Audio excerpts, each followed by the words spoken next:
దేవునికి స్తోత్రం. మరొకసారి మీ అందరికీ వందనాలు. నా మాట మీకు వినబడుతుందా? మరి దేవుడి మహాకృప బట్టి అపవాది ఎన్ని ఆటంకాలు పెట్టినప్పటికీ దేవుడిదే విజయం కాబట్టి మరి మరొకసారి అవర్ ఆఫ్ ప్రేయర్ కార్యక్రమం దేవుడి స్థానికి సహాయం చేశారు. మరి మీరందరూ బాగున్నారా? క్షేమంగా ఉన్నారా? మీరందరూ ఆరోగ్యంగా ఉన్నారా? దేవుడు మన పట్ల కృపను చూపించి మరొక ఈ కొత్త సంవత్సరంలో ప్రవేశింపజేశారు మనల్ని. మరి ఈ సంవత్సరం మీరు కొత్త సంవత్సరం పాత సంవత్సరం అయిపోయిందండి అని బాధపడుతున్నారా? ఆల్రెడీ జనవరిలో మన 20వ తారీఖు వచ్చేసామండి. ఎంత త్వరగా దినాలు వెళ్ళిపోతున్నాయి చూసారా? రోజులు ఎంత త్వరగా వెళ్ళిపోతున్నాయి చూసారా? కానీ మనం సాధించాల్సిన ఎన్నో ఉన్నాయి. ఈ లోకంలో ప్రభువు కోసం చేయాల్సిన ఎన్నో ఉన్నాయి. ఏమైనప్పటికీ దేవుడు ఈరోజు మన సజీవులకులో ఉంచారు. మీరు ఎంతోమంది అనారోగ్యములతో బాధపడుతున్నారు. హై ఫీవర్స్, జ్వరాలు, అనారోగ్యములు. ఈరోజు చాలామంది మీరు ఫోన్ చేసి మీ అనారోగ్యం వేదనలు తెలియపరుస్తున్నారు. మీకోసం మేము ప్రార్థిస్తున్నాం. మరి దేవుడు ఇచ్చిన మహాకృప బట్టి పోయిన వారంలో ఈ వారంలో అనేక ప్రాంతములకు వెళ్ళి దేవుని పరిచయం చేస్తానికి దేవుడు సహాయం చేశాడు. మరి న్యూజివీడు, మరి న్యూజివీడు పక్కనున్న ఇంకా కొన్ని ప్రాంతాలు దేవుడు ప్రయాణం చేస్తానికి, అనేక మంది కోసం విజ్ఞాపన చేస్తానికి దేవుడు కృప చూపించాడు. మరి ఈరోజు దేవుని వాక్యం వినటానికి మీరు సిద్ధంగా ఉన్నారా? దేవుడు ఈరోజు మన పట్ల ఎంతో దయను, కనికరతను అనుగ్రహించారు. ఎలా చెప్తారు అన్న అంటారా? మన శ్వాసను పీల్చుకొని శ్వాసను వదులుతున్నాం కదండి, ఇంకా మన గుండె కొట్టుకుంటుంది కదండి, ఇంకా మనం నడుస్తున్నాం, మాట్లాడుతున్నాం. చాలాసార్లు మనం లేని వాటిని చూసుకుని మనం దుఃఖిస్తుంటాం. కానీ సమాధిలో ఉన్న వారితో మనం పోల్చుకుంటే మనం చాలా మెరుగైన కదా. సమాధుల్లో రాజులు ఉన్నారు, రాణిలు ఉన్నారు, చదువుకున్న వారు ఉన్నారు, పేదవారు ఉన్నారు, జ్ఞానవంతులు ఉన్నారు, వెర్రివారు ఉన్నారు. వారు ఎంత గొప్పవారైనప్పటికీ వారు చచ్చిన వారు, మనం జీవిస్తున్నాం. దేవుడిచ్చిన ఈ భాగ్యముని, దేవుడిచ్చిన సమయాన్ని, దేవుడిచ్చిన తరుణముని మనం ప్రతిదీ ఉపయోగించుకుందాం. ఈరోజు దేవుని వాక్యం మనం ధ్యానిద్దాం. మరి ఈరోజు ముఖ్యమైన ఒక అంశంతో మీద వస్తున్నానండి. మీతో పంచుకోవాలని ఆశిస్తున్నాను. ఈరోజు ఎక్కడ చూసినా ఎంతో వేదనతో, ఎంతో బాధతో ఈ మాటలను చెప్తున్నానండి. నిజమైన క్రైస్తవుడు ఎలా ఉంటాడు, నిజంగా వాక్యానుసారమైన బ్రతికే క్రైస్తవులు ఎలా ఉంటారనేది ఒక గొప్ప సమస్యగా మారిపోయింది. కారణం ఏంటంటే అండి, వారు దేవుని వాక్యానుసారంగా జీవించేవారుగా లేరు. వారు ఇష్టానుసారంగా బ్రతుకువారుగా ఉంటున్నారు. మరి ఈరోజు దేవుని వాక్యం మనం ధ్యానిద్దాం. ఎందుకు ఒక వ్యక్తి వెలిగించబడి ప్రభు ప్రేమను తెలుసుకొని ప్రభువులో ఉన్న గొప్పతనం ఎరిగి వెనక్కి వెళ్ళిపోతారో, అలాంటి వెళ్ళిన వారికి ప్రభు ఏమని సెలవిస్తున్నాడో మనం చూద్దాం. మరి ఈ కార్యక్రమం వెళ్ళకముందు ఒక చిన్న గమనిక. మీరు ఈ లింక్ని మీరు లైక్ చేయండి, సబ్స్క్రైబ్ చేయండి, మీకు తెలిసిన బంధుమిత్రులకు మీరు తెలియపరచండి. గమనించినట్లయితే ఎవరి కార్యక్రమాల్లో ఎలాంటి అడ్వర్టైజ్మెంట్స్ కానీ లేకపోతే ఎలాంటి వేరే విధమైన కార్యక్రమాలు ఏమి లేవండి. దేవుని వాక్యం మాత్రమే ఇక్కడ మేము బోధిస్తున్నాం. అంత మాత్రమే కాదు, మీరు ఆత్మీయంగా వర్ధిల్లాలని, క్రీస్తుకు సమీపంగా ఉండాలని, ఆయన రాజ్యములో మీరు ఎత్తబడాలని ఆశతో వాంఛతో ఈ కార్యక్రమాలు మేము చేస్తున్నామండి. మరి ఈ సబ్స్క్రైబ్ చేయండి, మీ ఫ్రెండ్స్, మీ ఫ్యామిలీకి తెలియపరచండి. అంత మాత్రమే కాదు, గమనించండి, మీరు అవర్ ఆఫ్ ప్రేయర్ కార్యక్రమాన్ని అనుదినం వీక్షించండి. నేను కొన్ని మీటింగ్స్ వల్ల వేరే ప్రాంతంలో తిరుగుతున్న వల్ల దీన్ని కొంచెం నేను సీరియస్గా కాన్సన్ట్రేట్ చేయలేకపోతున్నాను. కానీ నేను ఈ రోజు నుంచి ఒక తీర్మానం చేసుకున్నాను. ఒక సమయాన్ని దీన్ని పాటించి దీని రోజు నేను ఇవ్వాలని ఆశిస్తున్నాను. మరి దేవుడు ఆ కృపనిచ్చేలాగా కూడా మీరు ప్రార్థన చేయండి. మరి కార్యక్రమంకి వెళ్ళకముందు ఒక చిన్న ప్రార్థన. పరిశుద్ధమైన తండ్రి, దయగల ప్రభా, మరొకసారి నాయన నీ పాద సన్నిధిలో మేము వస్తున్నాం. నాయన అయోగ్యనైనా అపీతనైనా నన్ను ప్రభా నీ రక్తముతో కడిగి శుద్ధి చేసి నీ మాట నా నోట్లో ఉంచి ప్రభా నీ బిడ్డలతో నువ్వు మాట్లాడినాయన. ఈ సమయం నువ్వు హెచ్చించబడయ్యా. అపవాది ఆటంకాలు ఎదుర్కొనే శక్తిని మాకు దయచేయనాయన. విజయం నీది నాయన. మహిమ ఘనత నీకే చెల్లును గాక. యేసునామములో అడుగుచున్నాం తండ్రి, ఆమేన్.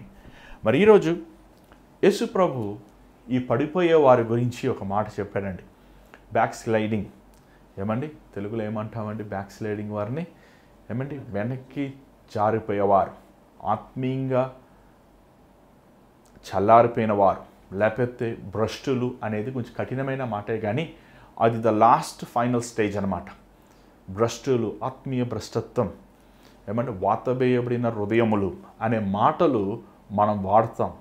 కానీ ఈ దిగజారిపోయే వారిని మనము అనేక సార్లు చూస్తుంటామండి. చాలాసార్లు మనం సంఘాల్లో చూస్తుంటాం, మనం చాలాసార్లు సమాజంలో దేవుని నామం ధరించిన వారు కూడా దిగజారిపోయిన స్థితిలోకి వెళ్ళిపోతూ మనం చూస్తుంటాం. చాలాసార్లు అంటే వారిని చూసినప్పుడు మనకి ఎంతో బాధ, ఎంతో వేదన ఒక నిజమైన క్రైస్తవుడికి కలుగుతుంటుంది. యేసు ప్రభు శిష్యుల గురించి ఒక మాట చెప్పాడండి. ఆ మాట ఏంటో మనం చూద్దామా? మార్కు సువార్త 14వ అధ్యాయము 27వ వచనం. మార్కు సువార్త 14వ అధ్యాయము. ఒకవేళ మీ బైబిల్ దగ్గర లేకపోతే బైబిల్ తెచ్చుకోండి, మీరు కూడా మాతో పాటు కలిసి చదవండి. ఈ కొత్త సంవత్సరంలో బైబిల్ని చదువుకుంటాం, అభ్యాసం చేసుకోండి. అది మీ ఆత్మీయ జీవితానికి ఎంతో దీవెన, మీరు చేసే తీర్మానాలకి ఎంతో ఉపయోగపడుతుంది. మార్కు సువార్త 14వ అధ్యాయము 27వ వచనం చదవండి. అప్పుడు యేసు వారిని చూచి, మీరందరూ అభ్యంతరపడెదరు, గొర్రెల కాపరిని కొట్టదును, గొర్రెలు చెదిరిపోవునని రాయబడి ఉన్నది కదా. అయితే నేను లేచిన తర్వాత, మళ్ళీ చదువుదాం మాట ఒకసారి. అప్పుడు యేసు వారిని చూచి, మీరందరూ అభ్యంతరపడెదరు, గొర్రెల కాపరిని కొట్టదును. అభ్యంతరపడదురు అంటే ఈ మాట కొంచెం మీకు అర్థం అవుతానికి కష్టంగా ఉండొచ్చేమో, కానీ పడిపోదరు, వెనక్కి వెళ్ళిపోతారు, జారిపోతారు, తొలగిపోతారు, నశిస్తారు. యేసుప్రభుతో పాటు శిష్యులు 3.5 సంవత్సరములు ప్రభువుతో పాటు వారు నడిచారండి. శిష్యులు అనేక విషయాలు నేర్చుకున్నారు ప్రభు దగ్గర. అందరికంటే ప్రధానమైన బోధకుడు యేసుప్రభువే. ఆయన బోధన వినిన వారు, ఆయన చేసిన ఆశ్చర్యమైన కార్యములు వారి కళ్ళారా చూచిన వారు, ప్రభు స్పందని, ప్రభువుని సన్నిధిని, ప్రభువులో ఉన్న శక్తిని, ప్రభువులో ఉన్న మాధుర్యాన్ని, ప్రభువులో ఉన్న ఉన్నతమైన గొప్పతనంని వారు అనుభవించిన వారు. వారు ఎంతగా ప్రభువుని ప్రేమించారంటే ఆ శిష్యులు అనేక మందికి వివాహమైనప్పటికీ, పిల్లలున్నప్పటికీ వారందరిని విడిచిపెట్టి ప్రభువుతో పాటు వారు 3.5 సంవత్సరములు ఆయనతో పాటు నడిచారు, సేవ చేశారు, జీవించారు. అంత మాత్రమే కాదు, మన బైబిల్లో మనం చూసినట్లయితే యేసు ప్రభు వారిని పరిచర్యకు పంపించినట్లుగా మనం చూస్తున్నాం. వారు యేసులాగా వెళ్ళి గ్రామములకి వెళ్ళి, చుట్టుపక్కల ఊరులకి వెళ్ళి, ఇద్దరిద్దరు వెళ్ళి దయ్యములు ఎలగొడతాం, స్వస్థత కార్యములు చేస్తాం, ఆశ్చర్యమైన కార్యములు యేసులాగా వారు చేసి వాక్యమును బోధించి రక్షణ సువార్తని ప్రకటించిన వారుగా ఉన్నట్లు మనం చూడగలుగుతున్నాం. కానీ యేసు ప్రభు శిలువకు అప్పచెప్పబడిన రాత్రి ఆ చివరి భోజనం, చివరగా ఆ భోజనం వారితో చేసినప్పుడు, ఈ మానవుడి దారిగా ప్రభు ఉన్నప్పుడు గెత్సెమనీకి వెళ్ళక ముందు అక్కడ చూసినట్టు దానికి ముందు ప్రభు తన రొట్టెని విరిచి, రొట్టెని విరిచి, ఇది నా శరీరం, ద్రాక్షరసం ఎత్తిపెట్టుకుని ఇది నా రక్తము అని ప్రభువు చెప్పి వారికి అందజేసి ఈ మాట అంటున్నారు ప్రభు ఏమనంటే, మీరు ఏమండి జారిపోతారు, మీరు పడిపోతారు, మీరు నన్ను వదిలి దూరంగా వెళ్తారు. ఈ మాట శిష్యులకి వినటానికి చాలా బాధ వేసింది. అంత మాత్రమే కాదు, వారు ప్రభు నిమిత్తము ఉన్న ఆ ప్రేమ అనుబంధము, ప్రభు అంటే వారికి ఎంతో మనకు మాత్రం కాదండి, వారికి కూడా ఎంతో ప్రభు అంటే చాలా ఇష్టం. కానీ వారి ప్రేమ అంతా శరీరమైన ప్రేమతో మనం చూస్తున్నాం. అంత మాత్రమే కాదు, ఇక్కడ మనం గమనించినట్లయితే ప్రభు అంటున్నాడు, మీరు నన్ను విడిచిపెడతారయ్యా, మీరు నన్ను వదిలేసి వెనక్కి వెళ్ళిపోతారు, మీరు మరలా తొలగిపోతారు అని చెప్పినప్పుడు వెంటనే పేతురు ధైర్యం చేసుకుని ఒక మాట అన్నాడు, కావాలంటే నీకోసం నేను ప్రాణమైన ఇస్తాను ప్రభువా అని. దానికి ప్రభు తిరిగి జవాబు ఇచ్చాడు, నువ్వు నన్ను ముమ్మారు బొంకుతావు. కానీ ఈరోజు మనం మాట గమనించాలండి, ఈరోజు చాలామంది ప్రభువుతో నడుస్తూ ప్రభు ప్రేమను, ప్రభు శక్తిని, ప్రభువులో ఉన్న గొప్పతనమని, ప్రభు ద్వారంగా వారు అనేకమైన దీవెనలు, ఏమంటే చెప్పలేనంత దీవెనలు వారు మైకి పట్టుకుంటే కేవలం యేసు ప్రభు అంటే చేశాడు, కేవలం దేవుడే ఇలా చేశాడండి, కేవలం దేవుడే నన్ను స్వస్థపరిచాడండి, కేవలం దేవుడే నన్ను ఎగ్జామ్లు పాస్ చేయించాడండి, దేవుడే నాకు ఈ ఉద్యోగం ఇచ్చాడండి, దేవుడే నన్ను చేశాడండి, నా జీవితం గొప్ప కార్యమని వారు పొగుడుతున్న ప్రభువుని వదిలిపెట్టేవారుగా ఉన్నారు, వెనక్కి వెళ్ళిపోయేలాగా వారుగా ఉన్నారు, ప్రభువుని అసహించుకునేవారుగా ఉన్నారు, ప్రభు ఆజ్ఞలు ప్రభు కట్టడలని నిర్లక్ష్యపరిచేవారుగా ఉన్నారు. ఈరోజు అనేక మంది అలాంటి దిగజారిపోయిన స్థితిలో ఉన్నారు, ఆత్మీయంగా దిగజారిపోయిన వారు. చూడండి, ప్రభు మన దగ్గర స్థిరమైన ప్రేమను ఎదురు చూస్తున్నాడు, స్థిరమైన విశ్వాసము, స్థిరమైన భక్తి ఎదురు చూస్తున్నారు. ఈ పండగ రోజుల్లో చూసారా, క్రిస్మస్ రోజున ఎంతమంది పండగలు, ఎన్ని చోట్ల క్రిస్మస్ క్యారల్స్, శబ్దాలు, పాటలు, అడవడైపోయింది కదండి. మళ్ళీ కొత్త సంవత్సరం అడవి చేశారు, మళ్ళీ ఏమైపోయారు, అంతే. ఆ భక్తి పోయింది, ఆ పాటలు పోయినాయి, ఆ సంతోషం పోయింది, అంతా మంచులాగా తొలగిపోయింది. నిజముగా నువ్వు యేసుని ప్రేమించువాడవైతే, నిజముగా నువ్వు యేసు ప్రభు పట్ల ఆసక్తి కలిగిన వాడవైతే, నువ్వు నీ ప్రభుని మొదట నువ్వు ఎలా ప్రేమించావు, ఇప్పుడు అలాగని ప్రేమిస్తావు. మనం రక్షించబడినప్పుడు, మారుమనసు పొందినప్పుడు, ఒకవేళ మీరు రక్షణ పొందలేదనుకోండి, మీరు మారుమనసు పొందలేదనుకోండి, ఈ అనుభవం మీకు తెలీదు. నేను మాట్లాడే మాటలు ఒకవేళ బహుశా మీకు ఒక గ్రీకు, లాటిన్ లాగా ఉండొచ్చేమో. రక్షణ పొందిన వ్యక్తి, మారు మనసు పొందిన వ్యక్తి ఆ ఆదివారము దేవుని సన్నిధిలో కూర్చుంటున్నప్పుడు ఉపవాస ప్రార్థన ఎక్కడ కూర్చుంటారు తెలుసా, ముందు కూర్చుంటాం, బైబిల్ని పట్టుకొని ధ్యానిస్తాం, బైబిల్ని మనం చదువుతాం, ప్రార్థన చేస్తాం. దేవుడు అంటే ఎంతో భయభక్తులతో ఉంటాం, అబద్ధములు ఆడడం, ఆ సినిమాలు చూడడం. కానీ ఆ కొంతకాలం అయ్యాక ఆ వ్యక్తి ఏమైపోతే చూడండి, మొదటి లైన్ నుంచి రెండో లైన్కి వస్తాడు, రెండో లైన్ నుంచి మూడో లైన్కి వస్తాడు, అలాగ మందిరంకి ఆలస్యం అయిపోతుంటాడు. చివరికి దేవుని మందిరమే మానేస్తారు, చివరికి దేవుణ్ణే మర్చిపోతుంటారు. అది దిగజారిపోయిన స్థితి అని చెప్పాలి. యేసుప్రభు శిష్యులని లెక్క ప్రకారం చెప్పాలంటే 3 రోజులే వదిలేసాడు ఆయన. 3 రోజులకే వారు తలకిందలుగా అయిపోయారు. చెప్పాలంటే చేయకూడని పాపములు పేతురు చేశాడు, యేసుప్రభుని బొంకాడు, పనివాడు చెవుని నరికివేశాడు. ఇంకా శిష్యులు పిరికివారిగా భయపడిపోయారు, దాక్కున్నారు. ఎన్నడూ ప్రభు ఉన్నప్పుడు ప్రవక్తన, అలాంటి ప్రవక్తన ప్రభు ఉన్నప్పుడు అది లేదు, అంత పిరికివారు కాదు వారు.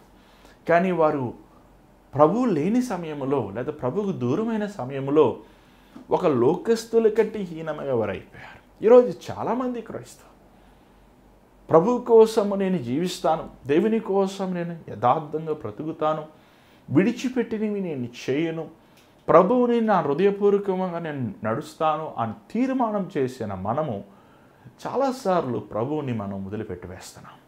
కారణం ఏంటి? ఎందుకు మనలో క్రీస్తు కోసము స్థిరులుగా మనం ఉండలేకపోతున్నాం? చూడండి,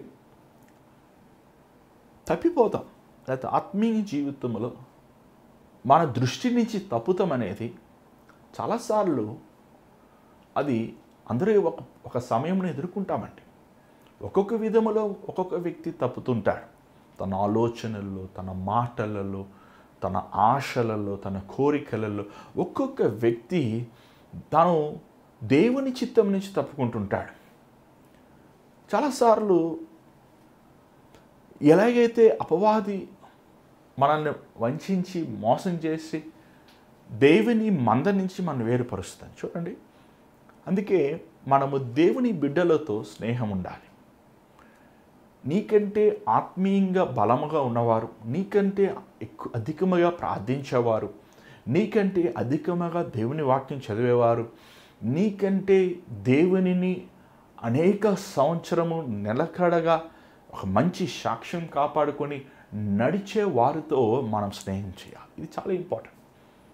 మనం రక్షించబడ్డాక, మారు మనసు పొందాక మనం తప్పిపోతానికి కారణం ఏంటంటే, మనకి చాలాసార్లు ఒక ఆత్మీయమైన సహోదరుడు కానీ, ఆత్మీయమైన సహోదరాలు కానీ మన జీవితంలో లేని వల్ల మన ఆత్మీయంగా స్థిరముగా ఉండలేమండి. అక్కడ చూసినట్లయితే యేసు ప్రభు 12 మందిని కోరుకున్నాడు. కారణం ఏంటంటే, it is a even number, it is not an odd number. ఇద్దరు కానీ ముగ్గురు నా నామమున కూడి ఉన్నప్పుడు నేను వారి మధ్య ఉంటాను. ఇద్దరు ముగ్గురు ఏది బంధిస్తారో అది బంధించబడును, ఏది విడుదల చేస్తారో విడుదల. ఏమంటే అంటే ఇద్దరు అనేది దేవుని సంఖ్య. చాలాసార్లు మన జీవితంలో, ఆత్మీయ జీవితంలో మనల్ని హెచ్చరించేవారు, మనల్ని పట్టించుకునేవారు, మన గురించి ప్రార్థించేవారు, మన గురించి దేవుని సన్నిధిలో కన్నీరు కార్చేవారు ఉండరండి. ఈరోజు ఈ మెగా చర్చెస్ వచ్చేసినాయి కదండి, ఎల్ఈడీలు వాక్యాలు చెప్పేస్తున్నాయి, ఏమండి టెలిఫోన్లు ప్రార్థన చేసేస్తున్నాయి. సో మనుషులు అనేది లేదు, మిషన్లు ఎక్కువగా పరిచయలో వాడబడతాం అనేది మనం చూస్తున్నాం. ఓకే ఫైన్, నువ్వు సువార్త ప్రకటిస్తానికి మనం వాడుకోవచ్చు, కానీ గొర్రెల్ని మేపాలంటే, గొర్రెల్ని కాయాలంటే, గొర్రెల్లో ఉన్న బాధ ఏమంటే, ఒక కంప్యూటర్ చెప్పుకుంటే దేవుడు చేయలేడా కంప్యూటర్ని? ఒక ఫోను ప్రార్థన చేయగలుగుతుందంటే దేవుడు ఆ ఫోన్ చేయలేడా? చూడండి, ఈరోజు దేవుని బిడ్డలు, దేవుని నామములో దేవుని మనసు కలిగిన కాపర్లు అనేవారు చాలా తక్కువ మంది అయిపోతున్నారండి. చాలాసార్లు మన ఆత్మీయంగా దిగజారిపోతానికి కారణం ఏంటంటే, మనల్ని పట్టించుకునేవారు ఉంటారండి. మరి హైదరాబాద్లో సంఘం పెట్టాక అనేక మంది వస్తున్నారు.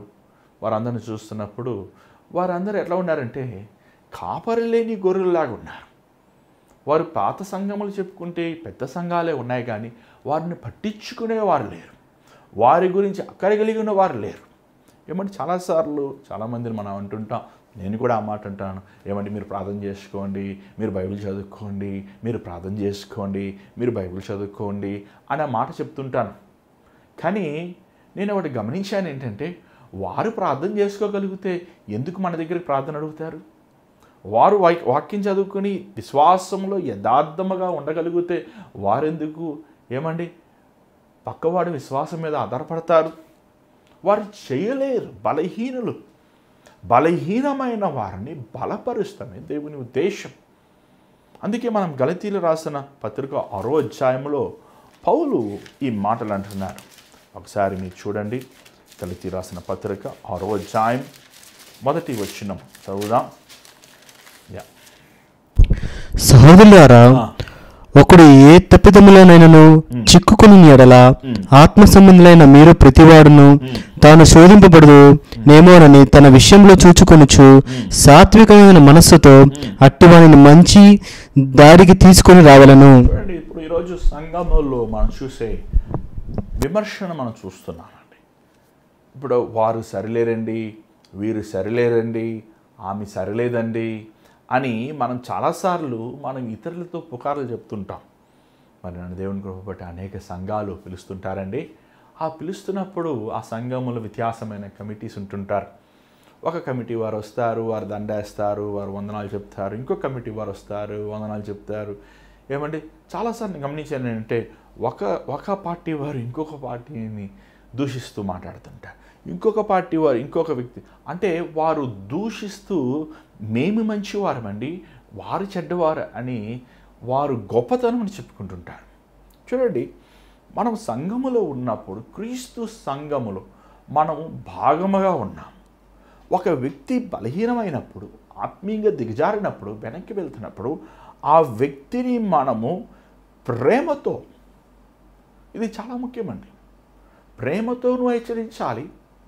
అదే సమయంలో మరల అలాంటి పాపముల్లో నువ్వు పడకుండా నీకోసం నువ్వు ఉపవాసం ఉండి ప్రార్థిస్తూ, ఆ వ్యక్తి కోసం నువ్వు ఉపవాసం ఉండి ప్రార్థిస్తూ, దేవుని సన్నిధిలో సహనము ఓర్పుతో ఆ వ్యక్తిని దేవుని మందిరానికి నడిపించాలి. చూడండి, చాలాసార్లు ఒక కాపరిగా, అంటే ఒక కాపరి 100 మంది కంటే నాకు తెలిసి ఎక్కువ మంది పట్టించుకొని చాలా కష్టమండి. మేబీ ఒక 200 మంది అంటే పెద్ద నెంబర్. ఏమంటే ఆ సంఘములో ఉన్న ప్రతి ఒక్కరిని మనం పట్టించుకోవాలంటే అది అసాధ్యం. అందుకే దేవుడు ఏమండి సంఘములో కొంతమంది నాయకులను నియమించాడు, సంఘ పెద్దలను నియమించాడు.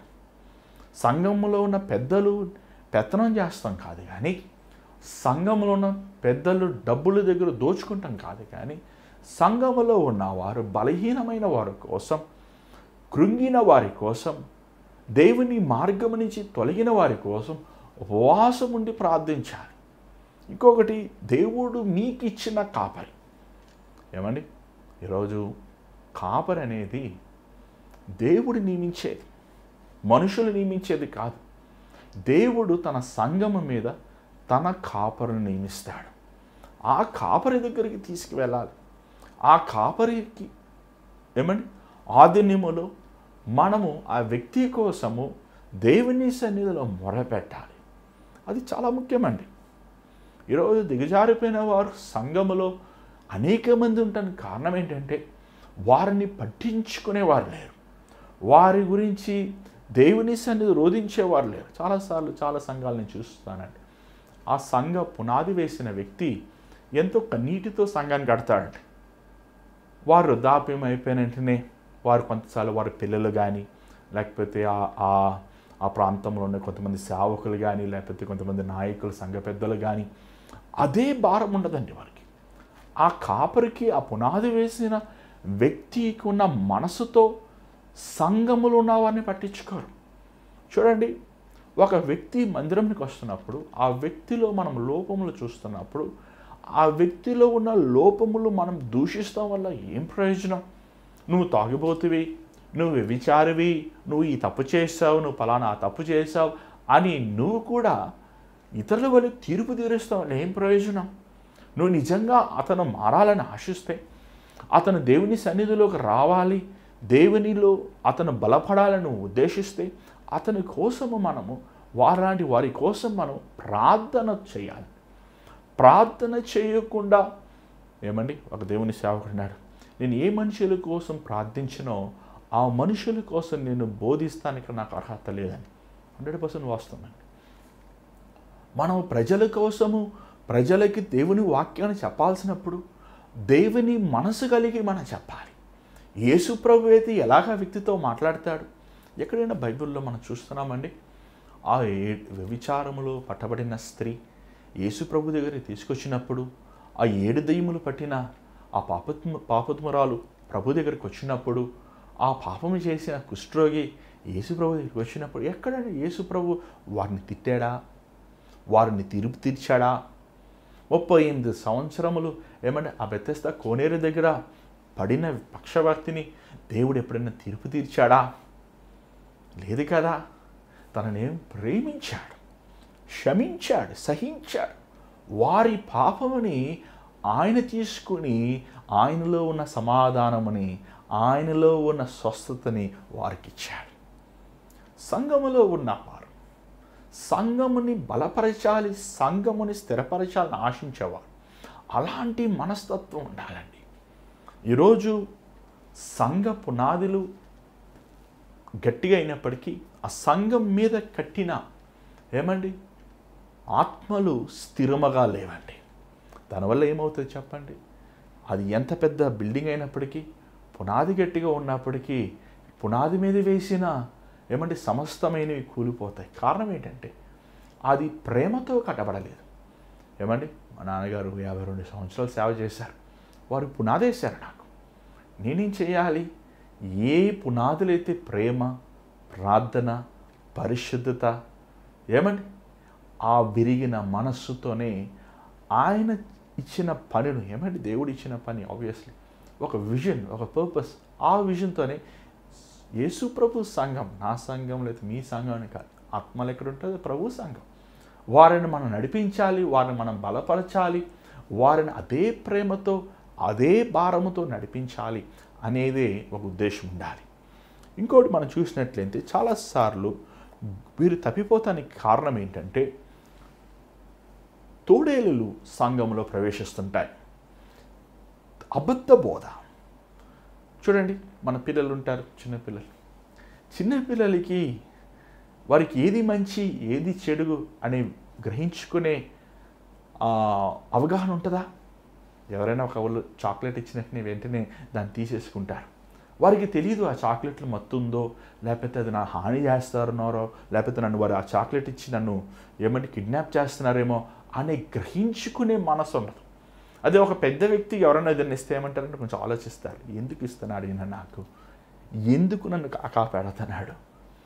చూసారా, చాలాసార్లు సంఘంలో కూడా పిల్లలు ఉంటారు, ఆత్మీయంగా నూతనంగా జన్మించిన వారు, క్రీస్తు ప్రభువుని కొత్తగా నమ్ముకున్న వారు, క్రీస్తుని సొంత రక్షకుని అంగీకరించిన కొత్త విశ్వాసులు ఉంటారు. అలాంటి వారు బలమును పొందుకోవాలంటే, శక్తిని పొందుకోవాలంటే, వారు ఆత్మీయంగా ఎదగాలంటే వారికి సమయం పడుతుంది. ఖచ్చితంగా విత్తనం వేసిన వెంటనే ఫలాలు వస్తాయా? ఏమండి? అలాగే ఒకరు ఆత్మీయంగా ఎదగాలంటే ఆ వ్యక్తి దేవుని వాక్యముతో నింపబడాలి. ఆ వాక్యము క్రియ చేయాలి. దేవునితో పాటు అనుదినము అనుక్షణము నడవాలి. ఈ సమయముల్లో సాతాను చాలాసార్లు చూశానండి, తోడేలు రూపములో, అబద్ధ ప్రవక్తల రూపములో, అబద్ధ విశ్వాస రూపములో వచ్చి దేవునిలో ఉన్న నూతనంగా రక్షించబడిన వారిని దేవుని మార్గము నుంచి, సత్య మార్గము నుంచి అబద్ధ మార్గమునికి మళ్ళిస్తుంటారు. సంఘంలో ఉన్న మనము, సంఘంలో ఉన్న విశ్వాసులు ఏం చేయాలి తెలుసా? గమనించుకోవాలి, పట్టించుకోవాలి.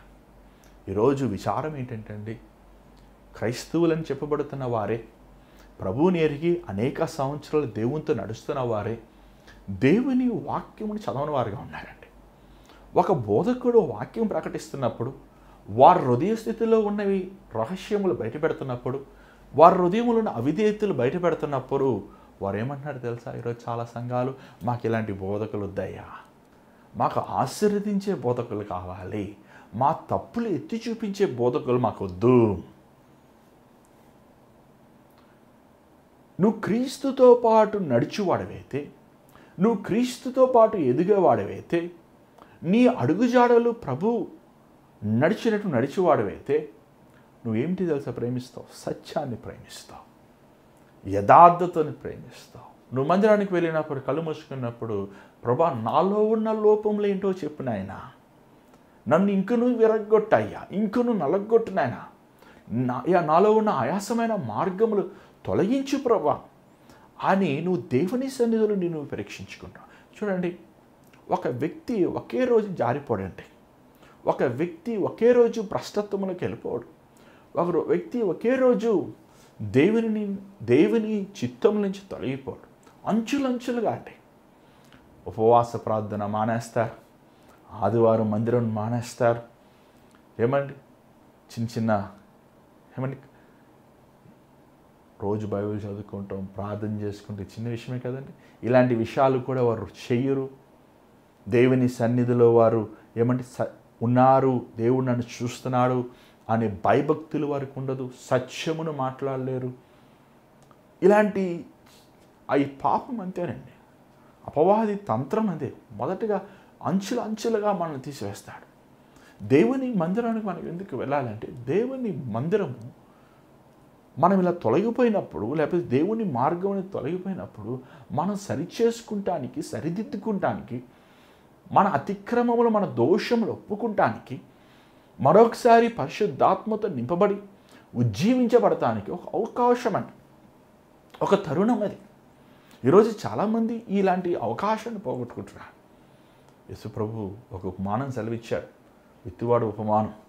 ఆ ఉపమానంలో ఒక విత్తనము రాయి నేల మీద పడుతుంది, అంటే పైన నేలే మట్టే, కానీ దాని కింద రాయి. ఆ మట్టిలో కొంతకాలము ఆ వేరు ఎదుగుతుంది, కానీ అది లోతు లేని వలన, కింద బండస్థితి ఉన్న వలన ఆ వేరు మరణిస్తుంది, ఆ చెట్టు నశించిపోతుంది. ఈరోజు ఆత్మీయంగా ప్రభువులోకి వచ్చి నేను దేవుని కోసం జీవిస్తాను, దేవుని కోసం బ్రతుకుతాను, అంతం వరకు నమ్మకంగా ఉంటాను అని చెప్పిన అనేక మంది ఏమవుతున్నారు తెలుసా? మందిరానికి వెళ్ళలేకపోతున్నారు, వాక్యం చదవలేకపోతున్నారు, ప్రార్థన చేసుకోలేకపోతున్నారు. ఏమండి లోక పాపములు కక్కిన వాటివి, సినిమాలు, ఏమండి అశ్లీలమైన దృశ్యములు, చెడు స్నేహము, ఇలాంటి వాటి నుంచి వారు విడుదల పొందలేకపోతున్నారు. ఈరోజు అలాంటి స్థితిలో నువ్వు ఉన్నావా? నువ్వు దేవుని దగ్గరికి రా, నువ్వు దేవుని దగ్గరికి రా, దేవుని సన్నిధిలోకి నువ్వు రా. మనొక మాట మనం చూసుకుందాం, త్వరలో మనం ముగించుకుందాం. మరి హెబ్రీయులకు రాసిన పత్రిక 10వ అధ్యాయము 26వ వచనం దయచేసి చదువుదండి. హెబ్రీయులకు రాసిన పత్రిక 10వ అధ్యాయము 26వ వచనం.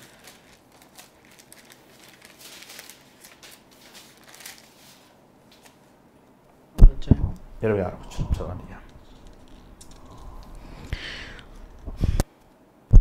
మనస్సు సత్యమును గురించి ఆ తర్వాత బుద్ధిపూర్వకంగా పాపము చేసినలా పాపమునకు బలి ఎక్కను ఉండదు గాని న్యాయపు తీర్పునకు భయముతోను ఎదురు చూటొచ్చుడు విరోధ తక్షణమని అగ్నియు నీకును ఉండును. ఎవడైనా మోషే ధర్మశాస్త్రమును నిరాకరించిన యెడల 2-3 సాక్షుల మాట మీద కనికరింపకుండా వారిని చంపుదురు. ఇక్కడ మనం చూసినట్టు ఒక చాలా హీబ్రూలు రాసిన పత్రిక చాలాసార్లు చాలామంది ఇది పౌలు రాశారా అపోలో రాశారా అని ఒక వాగ్వాదం జరుగుతుంది, ఒక ఆర్గ్యుమెంట్ జరుగుతుంది. కానీ ఎవరు రాసినప్పటికీ దేవుని ఆత్మతో వారు రాశారు కాబట్టి చాలా విలువైన పుస్తకము. హీబ్రూలు రాసిన పత్రికలో మన సందేహాలు, అనేకమైన సందేహాలకి మనకు జవాబు దొరుకుతుంది. ఒక చాలా విలువైన పుస్తకం అని చెప్పచ్చు.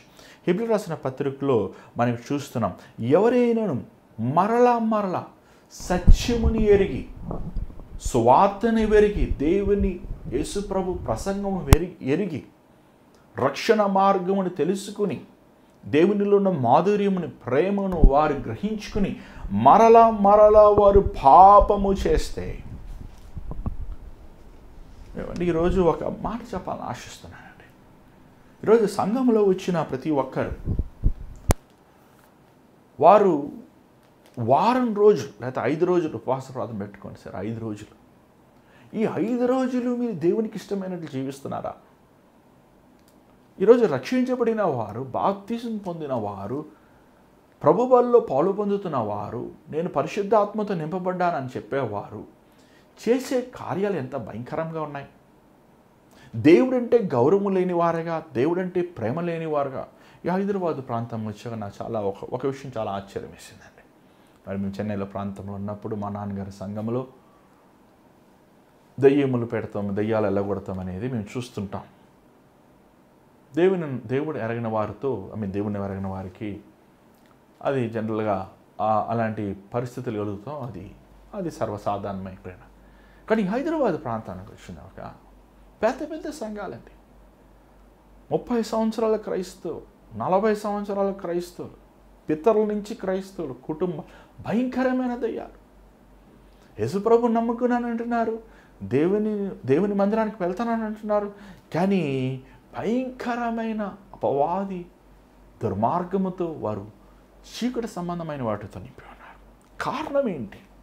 ఎందుకు ఇలా జరుగుతుంది? ఎందుకు ఒక రక్షించబడిన వ్యక్తి, మారు మనసు పొందిన వ్యక్తి పరిశుద్ధాత్మతో నింపబడాల్సిన బదులు ఒక సాతానుతో ఎందుకు నింపబడి ఉన్నాడు? ఎందుకంటే వారు సత్య మార్గము నుంచి, దేవుని యథార్థమైన మార్గము నుంచి, నీతి మార్గము నుంచి వారు తొలగి ఉన్నారండి. ఈరోజు చాలామంది అలా ఉన్నారు. ఈరోజు చాలామంది దేవుని ప్రేమని ఎరిగి, దేవుని గొప్పతనం ఎరిగి, దేవునిని ఆ యోధయస్కరేది వల్ల డబ్బు కోసం, ఉద్యోగం కోసం, పేరు ప్రఖ్యాతుల కోసం, ఆస్తుల కోసం అమ్మివేసిన వారు ఉన్నారు. యోధయస్కరేత్ పశ్చాత్తాపడ్డాడు, తెలుసా మీకు? కానీ పశ్చాత్తాపడి తన పాపమునికి తను ఊరేసుకుని చనిపోయాడు. పేతురు పశ్చాత్తాపడ్డాడు, కానీ తన పాపం నిమిత్తము దేవుని పాదములు పట్టుకొని కన్నీరు కార్చాడు. ఈరోజు మనం తొలగిపోయినప్పుడు మరలా మనము మారు మనసు పొందుతున్నామా? మన పాపస్థితిని గ్రహించుకుంటున్నామా? అరే, నేను దేవుడిచ్చిన సమాధానాన్ని పోగొట్టుకున్నానే, దేవుడిచ్చిన సంతోషాన్ని పోగొట్టుకున్నానే, ఆయనిచ్చే మనశ్శాంతి నేను కోల్పోయానే, అయ్యో నా జీవితం ఏంటి ఇలాగైపోయింది అని మనము దేవుణ్ణి చేసిన వాటివి, దేవుడు చూపించిన కార్యము, దేవుడు ఆయనలో ఉన్న గొప్పతనంని మనం మరచిన వారుగా ఉంటున్నామా? ఇశ్రాయేల్ ప్రజలు అదే ఎలా ఉన్నారు. అందుకే దేవుని వాక్యం చూస్తున్నాం, వారి ఎడారిలో రాలిపోయానని.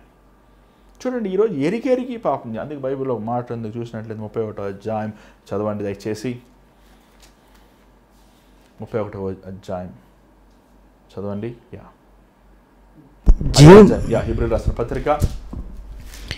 జీవము గల దేవుని చేతిలో పడుట భయంకరము. చూడండి, దేవుని జీవం కలిగిన దేవుని చేతుల్లో పడటం బహు భయంకరం. ఈరోజు చాలామంది మర్చిపోతున్నారు ఇది. మనం అందరికీ భయపడుతున్నాం. ఏమంటే అధికారులకు భయపడుతున్నా, ఉద్యోగంలో చేసిన చోట భయపడుతున్నా, ఏమంటే పక్కింటి వారికి భయపడుతున్నా, అందరికీ భయపడతారు చాలామంది. కానీ దేవునికి భయపడుతున్నారా మీరు? దేవునికి భయపడతామంటే ఏంటి? పాపముని విసర్జిస్తమే, పాపముని ద్వేషిస్తమే.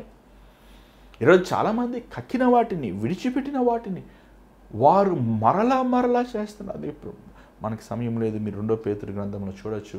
3వ అధ్యాయంలో కుక్క తన వామిటింగ్, ఏమంటే 2 పేతురు 2వ అధ్యాయం మనం చూస్తున్నాం. కుక్క తన వామిటింగ్ తిరిగినట్లు చాలామంది ఈరోజు విడిచిపెట్టిన వాటిని చేస్తున్నారు.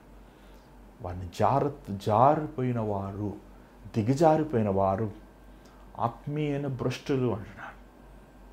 హోషేయ గ్రంథములో ప్రభు దీని నిమిత్తం మనకు ఒక వాక్యం చెప్తున్నారు. ఒకసారి చూడండి. హోషేయ గ్రంథము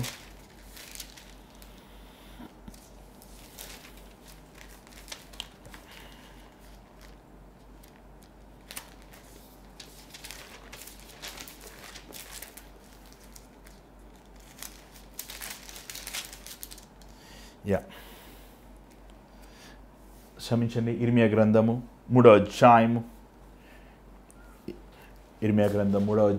22వ వచనం ఒకసారి చూద్దాం.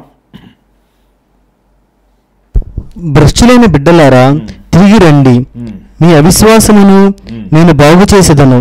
21 కూడా చదువుదానికి బాగుంది, ఒకసారి చదువుదాం. 21 కూడా. ఆలకించుడి, చెట్లు లేని మెట్టల మీద ఒక సర్వం వినబడుచున్నదని ఆలకించుడి. తాము దుర్మార్గులై తమ దేవుడైన యెహోవాను మరిచిన దాన్ని బట్టి. ఆత్మీయంగా దిగజారిపోయిన వారు దేవుని మర్చిపోయారు, దేవుని ఆజ్ఞలు మర్చిపోయిన వారు. సో ఏం చేస్తావు? దేవుని దగ్గర తిరిగిరా. మీరు ఎఫ్రాయిము, నువ్వు తిరిగి రాడని ఉద్దేశించిన ఎట్లా నువ్వు నా ఎద్దకే రమ్మంటున్నాడు. నువ్వు నా వైపు తిరిగితే నేను నీ వైపు తిరుగుతాను, నువ్వు నన్ను కనపరిస్తే నేను నిన్ను కనపరుస్తాను ప్రభు సెలవిస్తున్నాడు. ఇక్కడ చూసిన 22వ వచనం చూసినట్లయితే ఇంగ్లీష్లో చాలా బాగుంది. I return faithless people, I will cure you of back sliding. తెలుగులో కూడా చదవండి ఒకసారి. భ్రష్టులైన బిడ్డలారా, తిరిగి రండి, మీ అవిశ్వాసమును నేను బాగు చేసేదను. ఈరోజు తిరిగిరా. ఈ కొత్త సంవత్సరం దేవుని తిరిగిరా.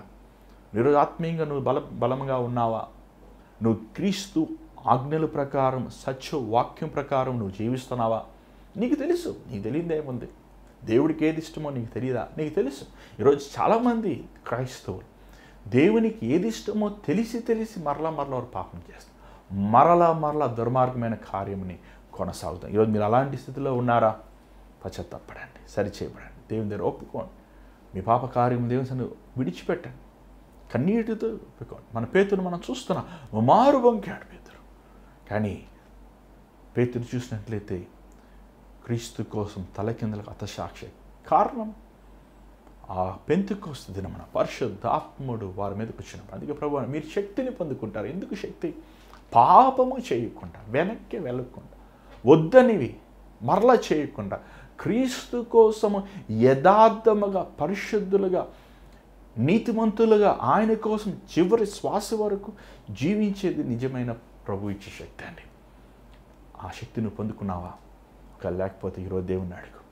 దశస్థాల్లో ఉంచండి, ప్రార్థన చేద్దాం. పరిశుద్ధమైన తండ్రి దయగల ప్రభా, మేము దిగజారిపోయేవారుగా ఉన్నామయ్యా, వెనక్కి తిరుగువారుగా ఉన్నామయ్యా, లోతైన విశ్వాసము లేని వారుగా, అవిశ్వాసుల వలె ఆత్మీయన భ్రష్టత్వంలోకి వెళ్తున్నామయ్యా. ఈరోజు మమ్మల్ని విరగొట్టినాను నీ పరిశుద్ధాత్మ శక్తితో మమ్మల్ని కాల్చయ్య. మాలో ఉన్న స్వార్థం, మాలో ఉన్న అహము, మాలో ఉన్న డంబము, గర్వము, లోభము తీసివేనాను. నీ కోసం యథార్థులుగా జీవిస్తాను సాక్షి. ఈరోజు నీ వాక్యం వింటే నీ బిడ్డలతో దర్శించినాను, వారితో నువ్వు మాట్లాడినాను. వారి హృదయము స్థితి మరొకసారి నీ ఎదుట నీ విలువైన అమూల్యమైన రక్తముతో వారు కడగబడటానికి, నీ ఎదుట పవిత్రులుగా జీవిస్తానికి, చివరి శ్వాస వరకు మేమందరము నాయన నువ్వు ఆశించిన మార్గములు నడిచేవారుగా, నీ చిత్తమును మా జీవితం నెరవేర్చబడేవారు ఉంటానికి సహాయం చేయమని యేసు నామములో అడుగుచున్నాం తండ్రి, ఆమేన్. మరి దేవుడి మీద మాట్లాడండి, మాకు తెలియపరచండి. మీ ప్రార్థన అవసరతల కోసం మేము ప్రార్థన సిద్ధంగా ఉన్నాం. మా స్క్రీన్ మీద కనబడుతున్న నెంబర్కి మీరు కాల్ చేయొచ్చు, వాయిస్ మెయిల్ కానీ, వాట్సాప్ కానీ, టెక్స్ట్ మెసేజ్ కానీ పంపించవచ్చు. మీ ప్రార్థన అవసరాలు మా కోసం పంపించండి, మేము మీకోసం ప్రార్థిస్తున్నాం. మరి అంత మాత్రమే కాదు, గమనించండి, మీ ఈ భారమైన పరిచర్లో దేవుడు మిమ్మల్ని ప్రేరేపిస్తే మీ గూగుల్ పే విరాళం పంపించవచ్చు. Google pay, PhonePe account numbers ద్వారంగా మీకు దేవుడు క్షమించండి ఆ స్క్రీన్లో మీరు చూస్తున్నారు. మీరు దేవుడు మిమ్మల్ని ప్రేరేపించినట్లు ఈ పరిచర్లో మీరు పాలు పొందొచ్చు.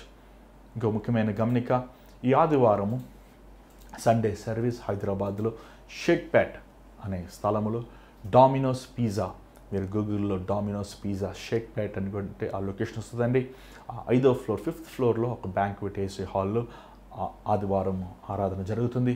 దేవుడు అనేక గొప్ప కార్యములు చేస్తున్నారు. మీరు కూడా వచ్చి దేవుడు మిమ్మల్ని ప్రేరేపిస్తే మీరు రండి, కుటుంబంగా మీరు రండి, దేవుని దీవెన పొందండి. మరి దేవుని చేతి మీద కలుసుకుందాం. అంతా God bless you. Take care.